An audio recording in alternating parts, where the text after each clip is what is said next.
So let me first start off by saying I love every last one of you in here. Like, this is amazing. Thank you, Louis, for putting this together. The energy has been so amazing, so much positive energy, so much love. And I'm just blessed by the grace of God to be here and to be able to serve you guys today with a message and to help you in your life and in your relationships. Now, coming into this, I'm gonna be very transparent. I always come to these events, nothing planned, because I just try to trust my spirit to lead me into speaking to you what you need to hear today. But I've been racking my brain this whole weekend trying to figure out what should I tell you guys. I don't want to let you down. I want to give you guys something special. I've been mingling with everybody. And so I've noticed certain themes coming up in all the conversations. And rather than come with very specific points, and I will hit with some specific points, but I want to touch on things that I felt were very important if we want to accomplish greater relationships. Now, let me give you guys a quick little background about me, because I realize there's not much information about me online, all right? So you may not have any history on me, any backstory. So just a quick little story. I never in a million years thought I'd be doing this, okay? My degree is in IT, Management Information Systems, okay? So when I was younger, when I was going to college, people told me I was good in math, so I started doing accounting. Then I went to one of the big 6 firms, realized, you know what, this isn't for me. Let me figure out what else I could do with my credits at the time. And so I figured, okay, IT will work. But I always loved psychology. And I always had these experiences where people would come up to me. They didn't know who I was, complete strangers. And they would tell me their life story right then in that first conversation. Abuse, molestation, broken hearts, you name it. And they would pour their heart out to me, but I never understood why. So I kept going, kept living life, and I was a jack of all trades, doing all kinds of businesses. So I'm an entrepreneur at heart. And then I got into real estate investment.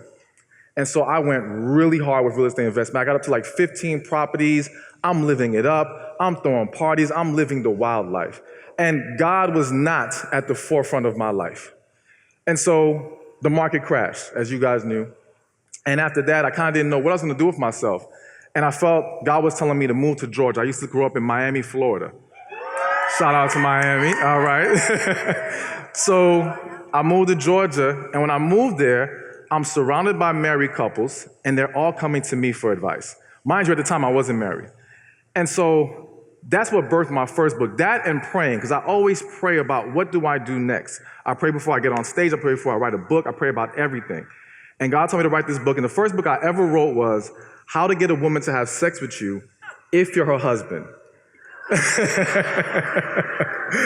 Because all the husbands were complaining about a lack of sex in the marriage. And I saw this huge disconnect between men and women because the women felt like, well, he should know. Why do I have to tell him what he has to do?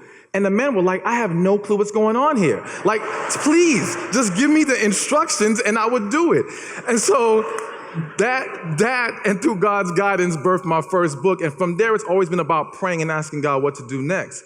But I want to also share this with you. In that journey, I had so many friends and family tell me, what are you doing? This is stupid. This is not going to work. You're not going to make any money doing this. Get a real job. And the pressure kept mounting and kept mounting. There's some of you right now who are on your journey and people are telling you it won't work. It's not going to happen for you. You won't make enough money, but do not listen to the outside noise. Listen to your spirit. Trust what you are here to do. Trust walking in your purpose every single day. So I kept trusting. I kept praying. And God told me, don't go anywhere. Because if you go get another job, you won't be in position to help people the way that I need you to help them. So I stuck with it. And now I'm more successful than even those people. But the another thing I learned in that journey was I'm a perfectionist. And I try to get everything right. People have been telling me to do videos and things like that for years, and I just recently started doing videos. And I had this issue because I realized growing up, I had a situation where when I was in 6th grade, I remember it was a ceremony about giving off all kinds of awards for academics and things of that nature. And I got all these academic awards, math, English, you name it. And my sister, because I have a twin sister, I got 3 sisters, I'm the only boy. And my twin sister got praised for getting hall monitor and color guard and like things that had nothing to do with academics. And in that moment, I felt like nothing is ever good enough. And so everything I did in life was, it's not good enough. And it created this mindset of I had to have everything perfect. And then one day I said, let me pray about this. I prayed, and this was just last year. And I remember hearing God clearly say to me, there is no perfection, only purpose. So when you start to think it has to be this way and that way, no, stop. There is no perfection, only purpose. But I want to start with that story because if you notice, I said there was something that happened in my childhood that shaped my mindset. And now it had an impact not just on me in my entrepreneurial career, but in my relationships. Because if it was never good enough, I didn't want to be in a relationship. I kept pushing it away. I kept finding ways to run away from it and put walls up. And many of you in here right now, you have walls up. You are guarded. You've been hurt. You've been let down. And I get it. But guess what? The same walls you're up to protect you are the same walls blocking your blessings. You cannot love and receive love when you are walking in fear every day, trying to stop yourself from being hurt. You have to understand that hurt is inevitable. And the minute that we can allow ourselves to be vulnerable and open to love, now we can receive an abundance of it and we can give it. So the first thing I really want to talk to you guys about today is healing. You have to heal if you want to have successful relationships. The reality is that the majority of this world has been broken at some point, has been damaged, but we sweep it under the rug. We find ways to move past it on the surface, but we don't resolve these issues deep from within. And this is a problem because when you are not healed, you will have a hard time being in the right relationship, and you will increase your ability to be in the wrong ones. You will entertain more toxic relationships, family, friends, kids, siblings, you name it. You will not be able to pull yourself out of that when you are holding on to things from your past. Now, many people ask me, how do you heal? How do we heal? So I want to start you on that path today. Now, I brought a book today. It wasn't in the bookstore earlier, but it's a book called Love After Heartbreak, and it breaks down the steps to healing. But I want to give you a step that all you can start with today or tomorrow, sometime soon, to get this ball rolling. When you get a chance, when you go home, get a piece of paper, and on that piece of paper, write down, who hurt me? And then ask yourself the question, who hurt me? And every person who comes to mind, put them on that paper. It doesn't matter if you think it's irrelevant. It doesn't matter if you think it happened so long ago. It doesn't matter if you think you moved past it. If they come to mind when you ask yourself that question, they are relevant. And there is something there that has to be resolved. Because the reality is that you do not heal by suppressing, you heal by releasing. And many of us have never truly released it from our system. What you need is an emotional detox. Because guess what? All this great stuff that we're talking about today, which has been amazing and wonderful, but it's like you're trying to pile a bunch of good stuff on a horrible, messy foundation. You have so much bad, toxic, negative energy that you've been holding on to. You may not even realize it. I had a situation where I had a client once come to me, and she was trying to get help with dating and relationships. And so in going into her life, I realized she had issues with her mother, all right? And she said, well, no, I have no problems with my mother. I speak to her every single day. We're good. I said, no, there's something there, but you're not accepting it for what it is. Let's do these exercises. So she started it. And after she started, she realized there was so much anger and resentment she was holding on to that was now coming to the surface, to the point where this same woman that she spoke to every single day, she didn't want to speak to her anymore. She was that mad, and she didn't know how to handle it. But we worked through it. And then in her expressing how she felt, her diving into these deeper issues, they went from having what she thought was a good relationship to having the most amazing relationship. Because the people who hurt you don't understand how they're hurting you. I'm sure you guys have heard the saying, hurt people hurt people.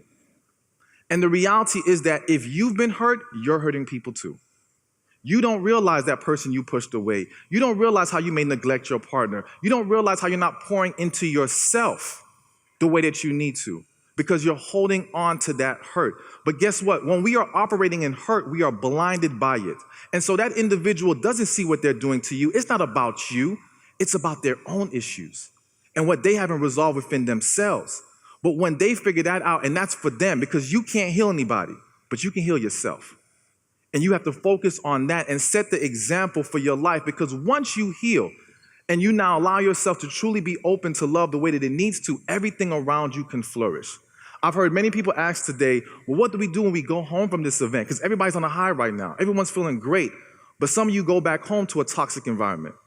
And you wonder, okay, well, how do I keep this positive energy going? Well, you need to now identify the negative energy in your life and start to remove it or resolve it. Period. Whether that, again, that's your parents, siblings, and even if it's your partner. Now, I don't want you going home just cutting people off left and right, okay? So please understand what I mean is, if you have these issues with anyone in your life or your environment, when you go home, yes, talk to them, address them, follow the steps in the book. Let's heal. Let's get it to a better place. But yes, if it cannot be corrected, they need to be removed because your life depends on it. And your ability to flourish, not just in your relationships, but in your career, will depend on the environment that you create in your life. The other thing that I want you guys to consider in trying to take this positive energy and bring it back home is look at your environment, as in your home. There are little things in our homes that can make a huge difference. I don't know if you guys know about this, but color emits energy. Color sends signals to our brain. And so when we need more positive energy, look around at your house. Maybe your wall needs to be painted. Maybe you can add some artwork, add some little things here and there that breathe positive energy into your life. But you want to make sure that you identify and remove the things that do not belong there. Now, let's move along from healing because, again, healing can be very heavy. And I really want you guys to embrace going on that journey because it is the first step to having healthier and happier relationships. But another step is self-love. And so you guys heard about it earlier, and unfortunately I missed that talk. But to give a little bit more about the self-love, I always tell people self-love is not selfish, it is necessary. And whether you are in a relationship or you are single, you have to be able to pour into yourself. Because if you don't take care of you, you will be no good to anyone else. There will come a point where you will be drained, where you will not have the energy, the focus, the ability to love and receive love the way that you are created to do.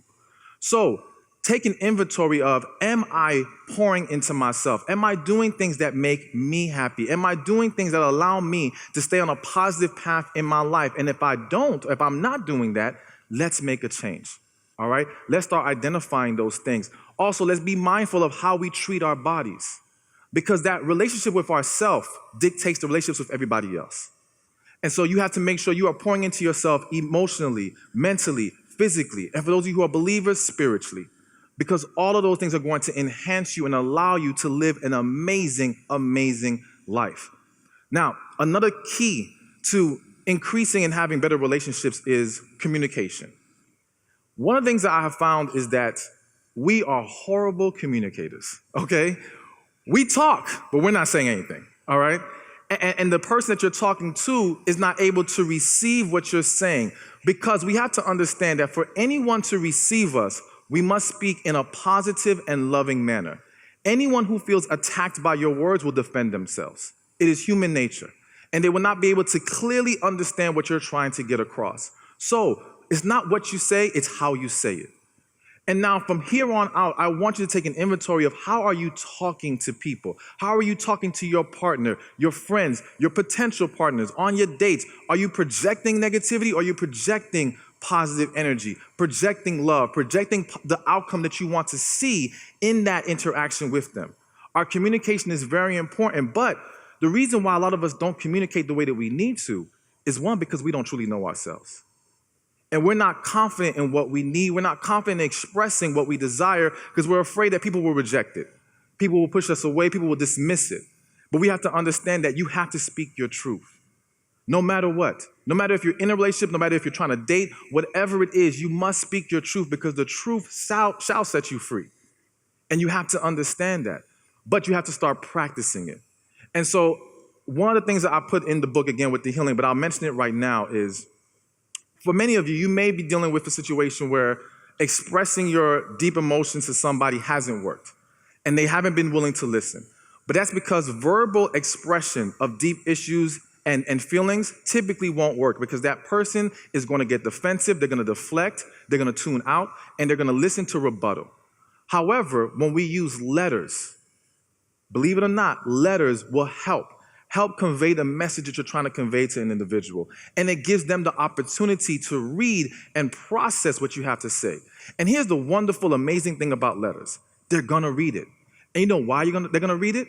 Because you're all nosy. Every last one of you in here are nosy. And when somebody writes you a letter, you want to know what's in that letter. We all do it. So it is a great way to communicate and open yourself up and give that person the opportunity to understand where you're coming from. So we have to really embrace the need for communication. But there's something else that's been hitting me this weekend that I really felt like I'm noticing people don't have a great understanding of. And I believe it's a huge key to how we're going to have successful relationships. But this is more specifically successful romantic relationships. And that is the need for connection.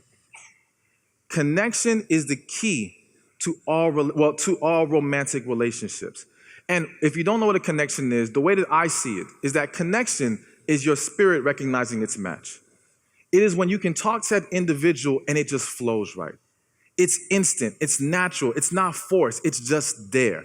Many of you in this room have met individuals that were great on paper, awesome people, really good, people that your family love, your friends love, but it just wasn't there with.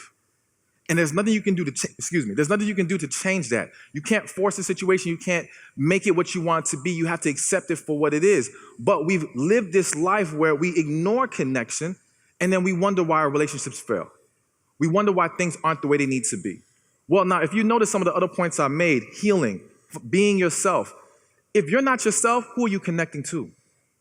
So if you've gotten into relationships, or if you're trying to get into one, trying to be what the world has told you to be, you're losing.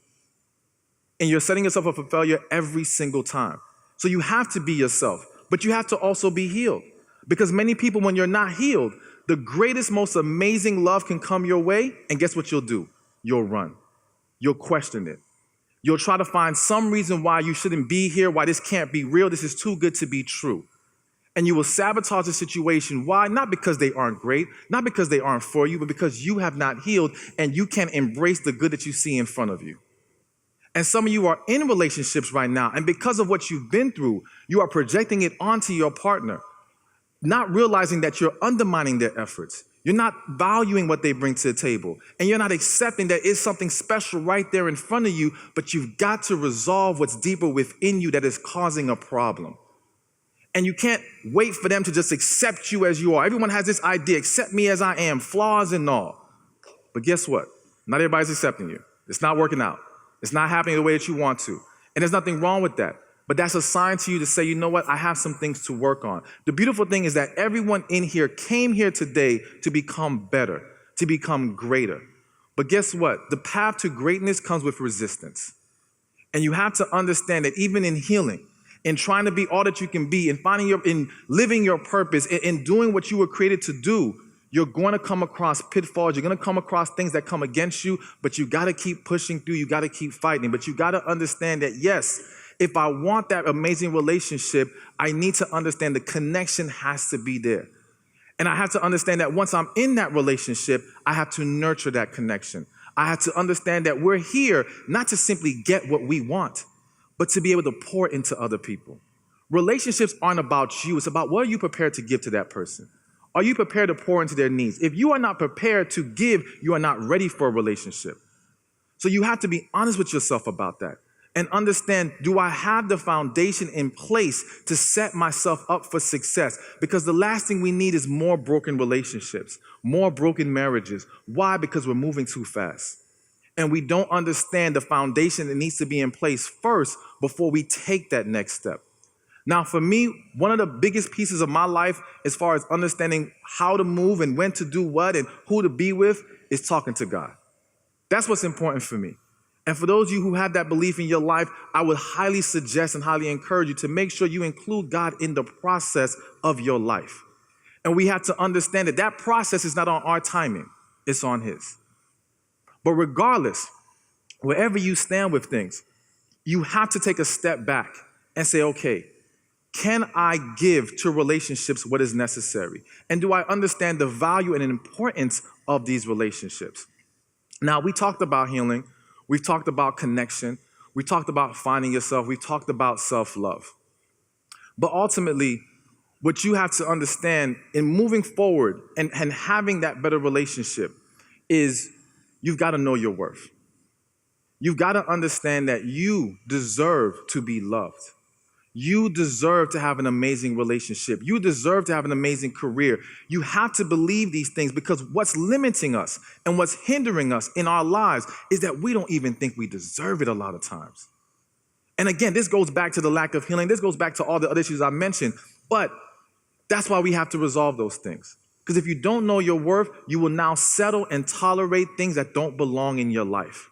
And it will hinder you in ways that you can't even imagine. I've talked to so many people who have been derailed by unhealthy relationships, unhealthy connections. And sometimes that person you're holding on to or that situation you're holding on to, it's not love, it's attachment, an unhealthy attachment. And you have to recognize, is that what's going on in my life right now?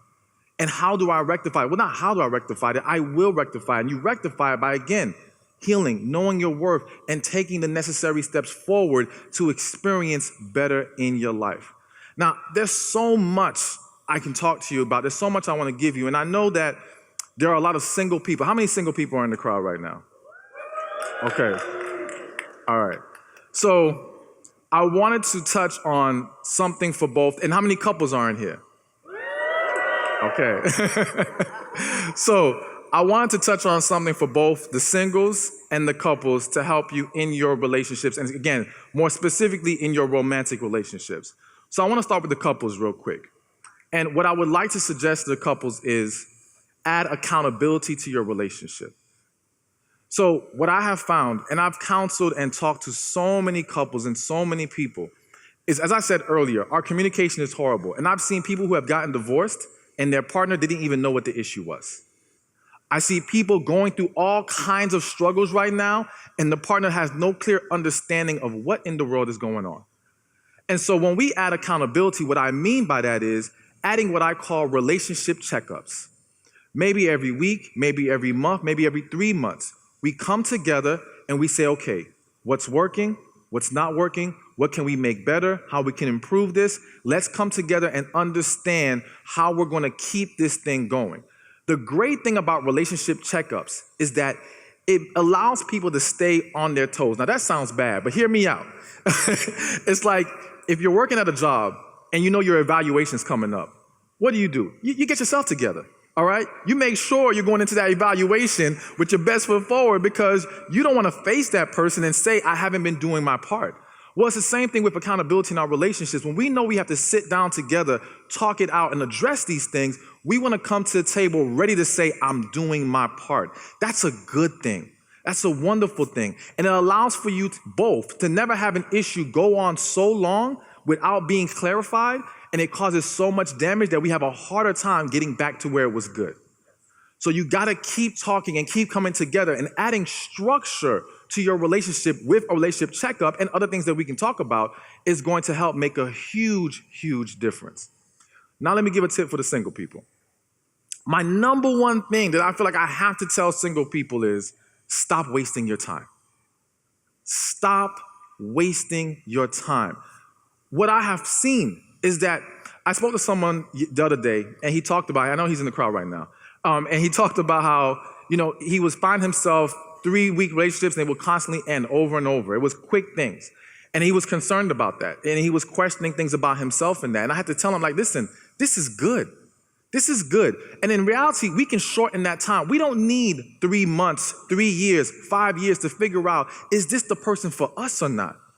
We keep trying to rationalize and find reasons to entertain a situation that simply isn't for us.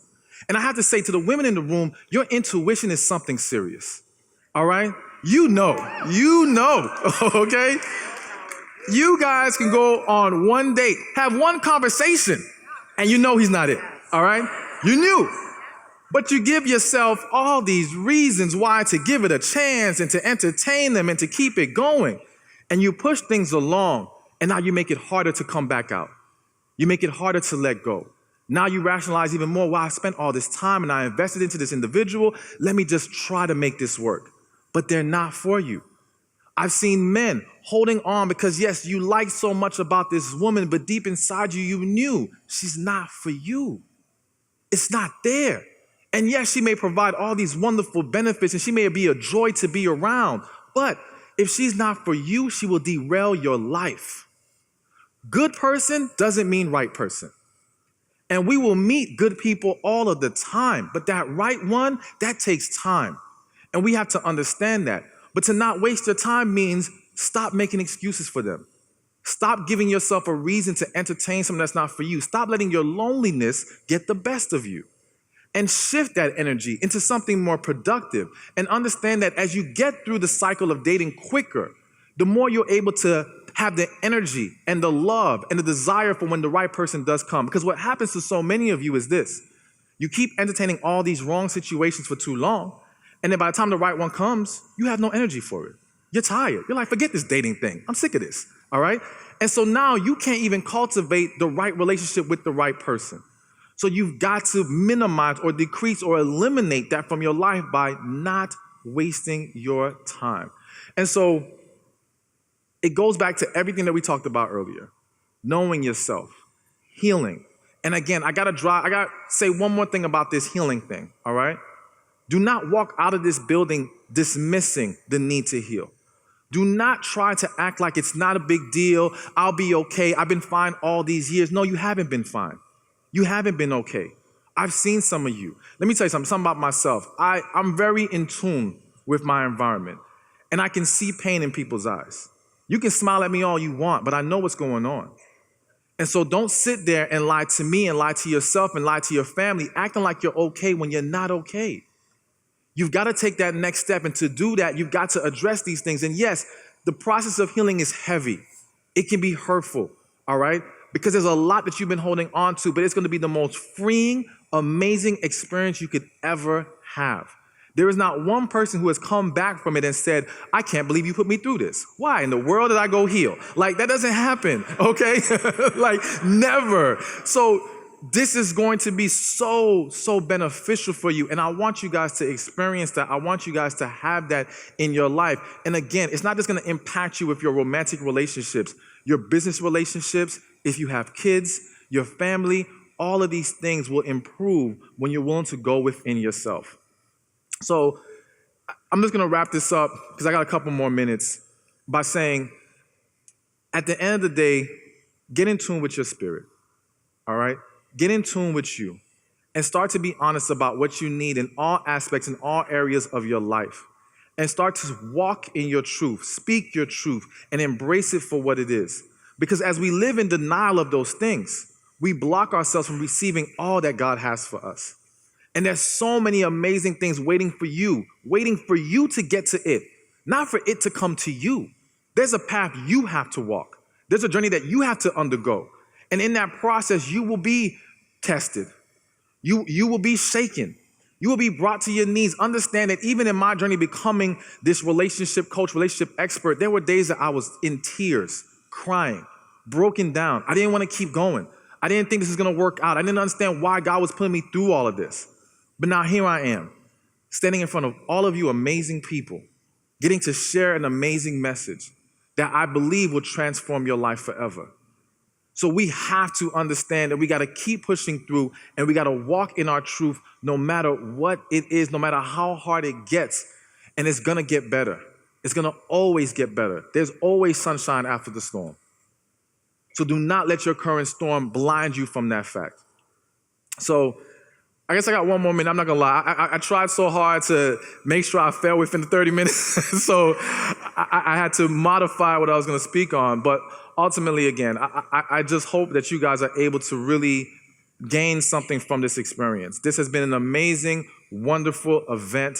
And there's been so much positive energy. And we have an obligation to take this and bring this to our homes. Bring this to our communities. Share what we experienced here today with those who weren't here. Spread the word about events like this, because more people need to come and feel this and elevate themselves in their lives. So spread the word, talk to people, but be an example. See, we can't wait for the world to be positive and loving. We have to do that. That starts within us. All right? Thank you. And so, as we set the example, know that people are always watching. Kids are watching. Siblings are watching. And some of you may be wondering, well, you know what? I'm prepared to heal, but that person in my life isn't. Well, guess what? The best way to get someone to heal is to heal yourself. Because telling them they need to go to a counselor, they're not gonna feel that. They're not gonna like that. They're gonna feel like you're singling them out, and that's not gonna work. But when you set the example, you set the standard, and they see the happiness and joy that you are now experiencing because you did what you needed to do, now they're gonna want some of that action. And they're gonna ask you, how did you do that? And now you can lead them down the path of healing themselves. Hey, thank you for watching this video. Be sure to check this one out right here, and I'll see you there. But I want you to understand, though the breakup can be hard, it can also be a blessing. And you can get over this, you will get over this, and I'm going to lay out the steps on how to get over a breakup and find love again.